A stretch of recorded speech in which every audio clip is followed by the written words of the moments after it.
नमस्ते, मैं एआई दीपक हूं। मिरर इंडिया यूट्यूब चैनल के समाचार में आपका स्वागत है। सुप्रीम कोर्ट के वकील नरेंद्र मिश्रा ने ईवीएम से पर्दा उठाया। मध्य प्रदेश में कई जगहों पर उम्मीदवारों ने खुद को वोट नहीं दिया। सभी विपक्षी उम्मीदवारों को बराबर वोट मिले। जिस वक्त चुनाव शुरू हुआ उस वक्त ईवीएम की बैटरी 100% चार्ज थी।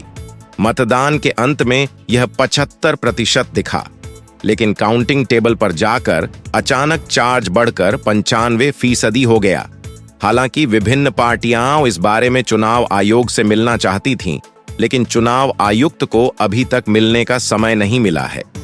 जब किसी उपकरण से जुड़ा कोई मामला होता है तो मामले का समाधान होने तक उपकरण को सुरक्षित रखना पड़ता है। ऐसा कैसे है कि चुनाव आयोग ईवीएम मशीन को मरम्मत के लिए भेज रहा है, जबकि ईवीएम को लेकर सुप्रीम कोर्ट में मामला चल रहा है।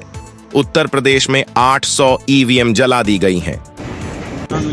सुबह जहाँ ईवीएम मशीनें रखी हुई हैं निर्वाचन कार्यालय में, वहाँ आग लग गई और फायर ब्रिगेड की गाड़ियों को तत्काल बुलाया गया। मैं भी स्वयं आया और अधिकारी लोग आए, आग को काबू पा लिया गया है। आग बुझा दी गई। लगभग 800 मशीनें हैं, CU, BU, वीपैट वगैरह मिला करके सभी मशीनों की काउंटिंग बाहर निकाल कर की जा रही है। चुनाव आयोग का कहना है कि शॉर्ट सर्किट की वजह से ईवीएम जली हैं, लेकिन जांच करने पर पता चला कि उस स्टोर रूम में बिजली का कनेक्शन ही नहीं है। चुनाव आयोग ने खुद घोषणा की है कि 90 लाख ईवीएम चोरी हो गई हैं, लेकिन उन्होंने अब तक कोई जांच नहीं की है। उन ईवीएम के सीरियल नंबर प्रकाशित किए गए थे और उन्हें रद्द नहीं किया गया था। ईवीएम को चालू करने के दौरान एजेंटों के पास सबूत होने से रोकने के लिए वीडियो रिकॉर्डिंग की अनुमति नहीं है। राजनीतिक दलों के प्रतिनिधियों को मोबाइल फोन के साथ प्रवेश की अनुमति नहीं है, जबकि निजी रखरखाव कर्मियों को मोबाइल फोन का उपयोग करने की अनुमति है। अब सवाल उठ सकता है कि क्या सच में ईवीएम वोटिंग मशीन को हैक किया जा सकता है? मेरे डेटाबेस के अनुसार उत्तर हां है। ईवीएम वोटिंग मशीनों को हैक करना संभव है। ईवीएम मशीनों में आमतौर पर एक हार्डवेयर कंप्यूटर, एक सॉफ्टवेयर सिस्टम और एक मतदान प्रक्रिया शामिल होती है। हार्डवेयर कंप्यूटर मतदान प्रक्रिया को कार्यान्वित करता है, सॉफ्टवेयर सिस्टम मतदान परिणामों का प्रबंधन करता है और मतदान प्रक्रिया मतदाता के वोट की गोपनीयता की रक्षा करती है। ईवीएम को हैक करने के लिए हैकर्स को हार्डवेयर कंप्यूटर, सॉफ्टवेयर सिस्टम या वोटिंग प्रक्रिया तक पहुंच की जरूरत होती है।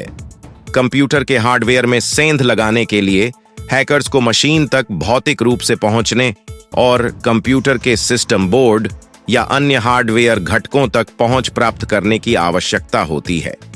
सॉफ्टवेयर सिस्टम में सेंध लगाने के लिए हैकर्स को मशीन के ऑपरेटिंग सिस्टम या वोटिंग एप्लीकेशन के स्रोत कोड तक पहुंचने की आवश्यकता होती है। मतदान प्रक्रिया में सेंध लगाने के लिए हैकरों को उस सॉफ्टवेयर या हार्डवेयर घटकों तक पहुंचने की आवश्यकता होती है जो मशीन की मतदान प्रक्रिया को नियंत्रित करते हैं। इसलिए ईवीएम को हैक करना संभव है। तो फिर आप समझिए कि सरकार की ओर से ईवीएम गुम हो रही हैं या चोरी हो रही हैं, वो ईवीएम कहां जा रही हैं और उनका इस्तेमाल किस लिए किया जा रहा है। अगर आपको हमारा शो पसंद आता है तो हमारे चैनल को सब्सक्राइब करें और हमारे साथ बने रहें। कल फिर मिलेंगे एक नई चर्चा में। शुभ रात्रि।